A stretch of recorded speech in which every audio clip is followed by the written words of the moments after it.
Bom, o que eu quero passar para você através desse vídeo, para você que me assiste, é uma ilustração que fala do cupim e do pecado. Quando olhamos para o cupim, ele parece ser um inseto inofensivo, ele é bem pequenininho, mas esse inseto ele trabalha em conjunto, né, se alimentando da madeira. E quando ele entra dentro da madeira, ele faz um estrago enorme, se alaça, consome toda a madeira. Na maioria das vezes, quando a gente olha para um pedaço de madeira, uma porta, uma árvore, e aparentemente, olhando externamente falando, ela parece estar perfeita, ela está bonita, né? Mas é que a gente não consegue ver por dentro. Se a gente vê por dentro dessa peça de madeira que tiver com o cupim, ela está toda podre, está toda consumida, né? E, o cupim fez um estrago enorme ali dentro. E o pecado é a mesma coisa na vida de uma pessoa. Às vezes a gente não dá valor para um pecadinho que entra na vida de uma pessoa. Às vezes uma mentirinha, uma coisinha tola. A gente acha que aquilo não tem nada a ver, que é normal. E esses pequenos pecadinhos, pequenos cupins, né? Ele entra na vida da pessoa e ele vai consumindo, vai se alastrando, vai fazendo um estrago enorme dentro da pessoa, da vida da pessoa. E quando olhamos para a vida de uma pessoa que está consumida pelo pecado, externamente ela demonstra estar feliz, estar bem. Ela até tenta demonstrar isso, ela se esforça, né? Se você perguntar para ela, ela fala: eu estou bem, graças a Deus, eu estou feliz. Mas na verdade, ela está toda consumida por aquilo, ela está escrava de tudo aquilo. Ela até tenta sair do pecado, mas ela não consegue devido a coisas do passado, a dores do passado, devido ao fracasso de várias tentativas e que ela tem tentado sair daquilo lá e ela não tem conseguido. E ela não consegue sair daquilo lá porque ela se tornou escrava do pecado. Aqui em João fala, João 8,34, João 8,34, Jesus disse, mais um, Jesus disse: em verdade vos digo, que todo aquele que comete o pecado é servo do pecado. Então, pensa comigo, quantas pessoas que você não conhece que está escrava do pecado?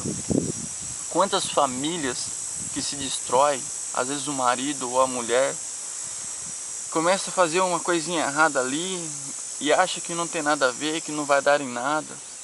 Mas aquele pequeno pecado, aquele pequeno cupim se alastra e consome a família por inteiro, acaba destruindo o casamento.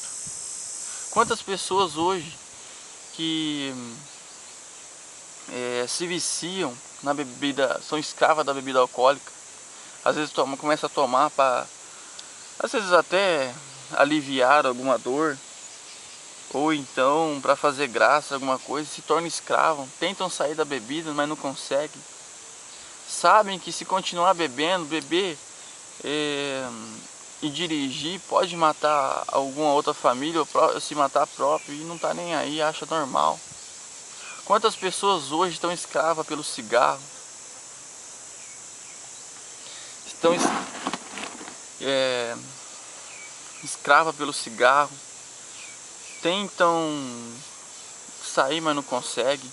Às vezes ela iniciou o vício do cigarro fumando um cigarro para tentar impressionar um amigo ou uma menina, ou às vezes os próprios pais pedem para o filho acender um cigarro e ele se tornou escravo sem saber. As pessoas hoje, fumantes, não conseguem fumar menos que 20 cigarros por dia. Por quê? Porque elas se tornaram escravas do pecado. Ela tenta muitas vezes sair dessa escravidão, mas ela não consegue. Elas acabam desistindo. Elas não conseguem vencer esse pecado porque elas tentam sozinhas. Eu vou fazer uma ilustração para você do que é o pecado na vida de uma pessoa. Vamos supor aqui que essa garrafa seja nós, seres humanos, e essa corda vermelha seja o pecado. Vamos supor que uma vez eu minta uma vez, e a consequência não deu em nada. Vamos supor que eu continue mentindo, e mentindo, e mentindo, e depois vejo que não dá em nada. Eu consigo sair daquele pecado, ou a mesma coisa o cigarro, ou a bebida, ou drogas e tantas outras coisas que entram na vida e se faz a pessoa se tornar escrava. A pessoa ela vai entrando, o pecado quer dizer, vai entrando na vida da pessoa, vai entrando, e o pecado, a escravidão vai fazendo com que ela vai achando aquilo normal, achando que não tem nada a ver e tal. Mas na hora que ela se dá conta que ela quer sair daquilo lá, ela se tornou o quê? Ela se tornou escrava daquilo lá. Ela tenta sair, mas ela não consegue.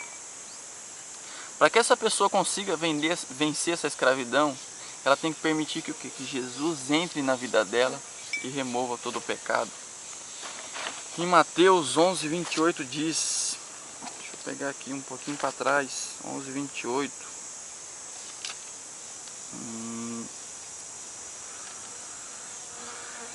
Vinde a mim todos que estáis cansados e oprimidos, e eu vos aliviareis. Então você tem que permitir que Jesus entre na sua vida. Jesus está falando, vem a mim, você que está cansado dessa vida. Então eu falo para você que me assiste aí, se você está nessa situação, está cansado de viver na escravidão do pecado, dos vícios. Eu citei vícios aqui, mas tem muitas outras coisas que escravizam as pessoas, aprisionam as pessoas. Você que tem tentado lutar contra isso daí, não tem conseguido. Ou você até que um dia já permitiu que Jesus entrasse na sua vida, removesse seus pecados, mas com o decorrer da caminhada você fracassou, você perdeu o foco e acabou se afastando de Cristo. Permita que Jesus entre na sua vida, permita que Jesus remova todos esses pecados e mude a sua história, escreva uma nova história para você. Lá em Apocalipse fala, lá no finalzinho da Bíblia, em 3:20, eis que estou à porta e bato.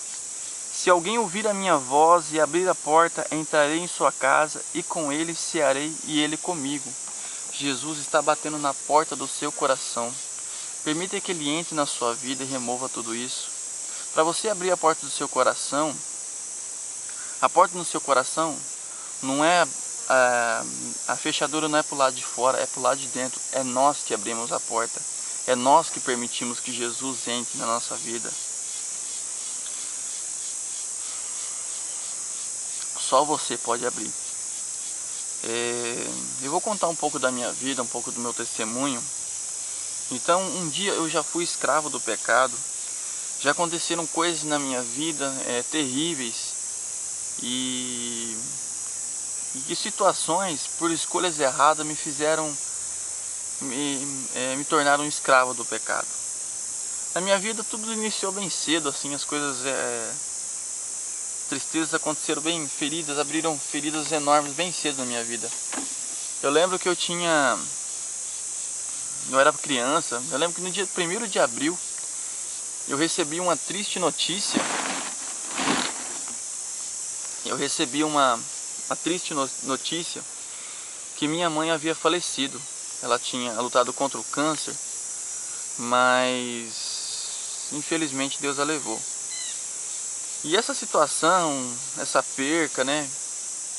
Isso criou dentro de mim uma ferida enorme. Nossa, eu fiquei sem chão, não entendia por que estava passando por tudo aquilo e tal. Mas pela graça e pela misericórdia de Deus, Ele deixou uma família maravilhosa na minha vida, né? Meu pai, minha irmã, meus avós, tios, tias, primos, pessoas assim que amenizaram a minha dor, né? Mas não me curaram, né? Porque as pessoas falam, né, que o tempo cura. Mentira, não me curou. Eu lembro que não gostava que falava da minha mãe.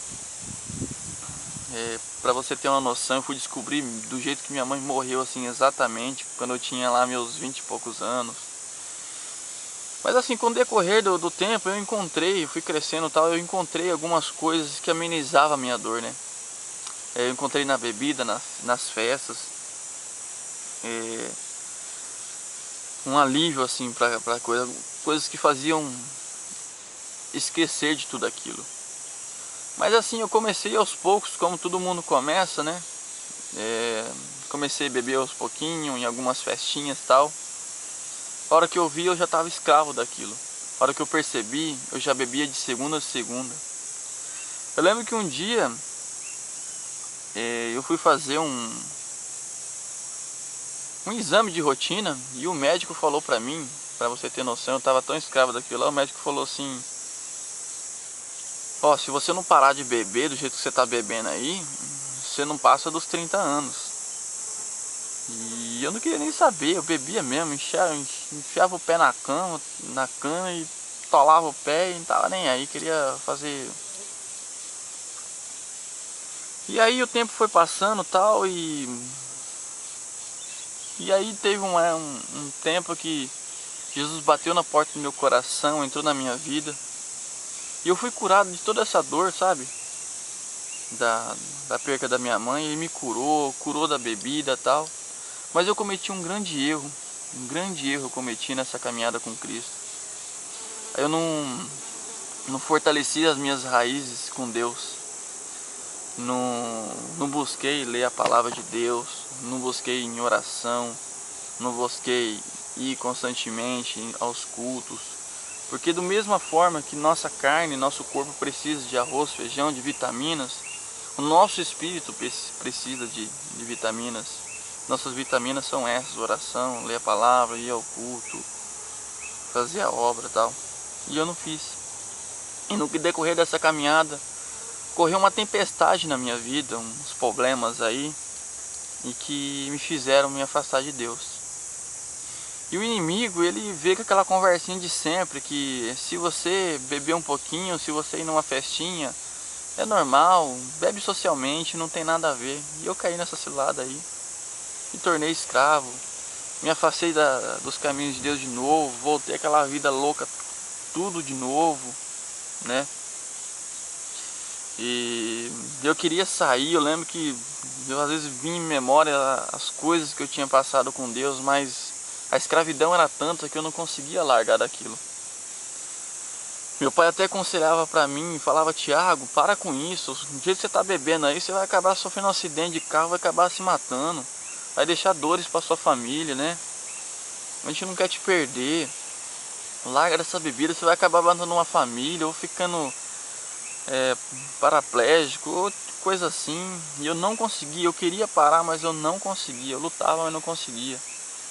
Eu lembro que chegou ao ponto, e depois meu pai ficou doente, ficou enfermo, né? Teve câncer também. E aí eu pensava assim: nossa, se eu for para a igreja buscar Deus, talvez Deus possa trazer a cura do meu pai, talvez seja a vontade de Deus isso. Mas eu tava tão escravo daquilo que, nossa, como que eu vou buscar a cura do meu pai se eu não consigo nem me curar da minha escravidão? E foi que, infelizmente, meu pai veio a falecer. E, nossa, eu fiquei sem chão. Meu Deus do céu, misericórdia.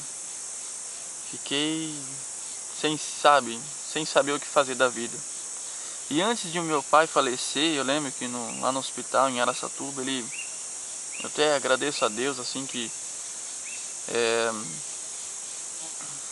antes de ele partir, ele deu conselhos, pediu algumas coisas para todo mundo da família, tal, pediu perdão para certas pessoas. E ele falou: Tiago, larga dessa bebida, ajuda seus irmãos, ajuda a Rose, a sua família. E olha, vou ser sincero para você, eu não consegui largar a bebida. Ele falou: volta para a igreja, esse caminho que você tá não tem futuro. E eu peguei e não consegui. Eu lembro que até eu peguei depois, querendo largar a bebida e não conseguia. Eu fui no AA, em Birigui, numa das reuniões com o meu tio Virso. Você vê o ponto de desespero que eu tava de largar a bebida e não conseguia. Mas aí Deus, ele teve a misericórdia, ele viu minha aflição, ele viu que eu queria sair daquilo lá, mas não conseguia sozinho. E Ele bateu na porta do meu coração novamente. E eu permiti que Ele entrasse e me curasse, me restaurasse, me limpasse de tudo aquilo, toda aquela escravidão. E eu sou hoje uma nova criatura. Hoje eu alimento o meu espírito através da palavra. Hoje eu me alimento através da oração, através de ir aos cultos, através de fazer a boa obra de Deus. Hoje eu sou uma nova criatura. Aqui em 2 Coríntios fala, 2 Coríntios 5,17, assim, se alguém está em Cristo, nova criatura é. As coisas velhas já passaram, eis que tudo se fez novo. Hoje eu sou uma nova criatura. Jesus escreveu uma nova história em minha vida. Eu fui curado de toda a escravidão. Hoje eu chego nos lugares assim, as pessoas estão bebendo e eu não tenho vontade. Às vezes as pessoas até conseguem parar de beber, parar de fumar, mas se ela chegar num lugar e a pessoa estiver fumando, ela sente a vontade. Eu lembro que meu pai falava que ele parou de fumar um tempão atrás, mas ele chegava nos lugares e sentia a vontade de fumar. Mas por quê? Porque ele não foi curado totalmente, né? Jesus não entrou na vida dele e curou ele do vício do cigarro. Então, eu falo para você que me assiste, né? Se você está escravo, deixe que Jesus entre na sua vida. Existe uma canção do Thales Roberto, um louvor que ele canta, que eu acho muito lindo, que é mais ou menos assim: Jesus pode escrever a sua história de novo. Olha o que ele fez comigo. As chances de dar tudo errado era tudo que eu tinha em mim. Mas olha o que ele fez comigo. Então a chance de dar tudo errado na minha vida, na vida do Thales, que nem ele testemunha através dessa canção, era tudo que... Sim, as chances de dar tudo errado eram enormes. Mas Jesus entrou na minha vida e ele escreveu uma nova história. Então você que me assiste aí, permita que Jesus entre na sua vida e remova todo esse pecado. Permita que Jesus escreva uma nova história na sua vida. Faça como eu fiz, faça como muita gente faz. Permita que Jesus entre na sua vida. Aceite Jesus e siga-o. Amém.